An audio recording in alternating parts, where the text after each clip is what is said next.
I mean, I remember first learning about Genesis 1 as a scholar in seminary, and I went to a very progressive, I guess, liberal seminary, and we were basically taught it's a beautiful story. It's a poetic narrative that speaks of God's, supernatural nature and power, but we shouldn't interpret it literally. What I hear from you, Dr. Ross, is when you finally opened your Bible and started reading it yourself, what you saw was a very systematic, literal interpretation of the earliest possible events. I entered the University of British Columbia to take the first college course ever taught in plate tectonics.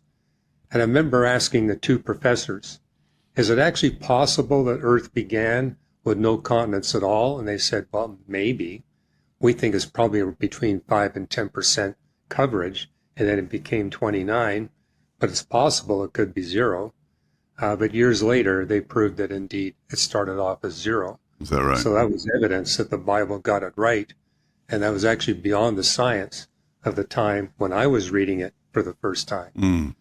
And so over those 18 months, I had a little notebook, and I just recorded all the places where the Bible had accurately predicted a future scientific discovery. Mm. I think what especially blew me away, it predicted 4 of the fundamental features of what we might now call the Big Bang creation model. Mm. And nobody even had a hint about that until the 20th century in the astronomical community.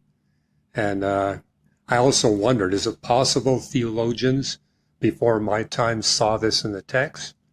Interestingly, it was Jewish theologians that spotted all these Big Bang features in the Old Testament. Huh. Yeah, even 1,000 years ago, they recognized that according to the Bible, the universe must be expanding from a creation event. It must be expanding under laws of physics that don't change.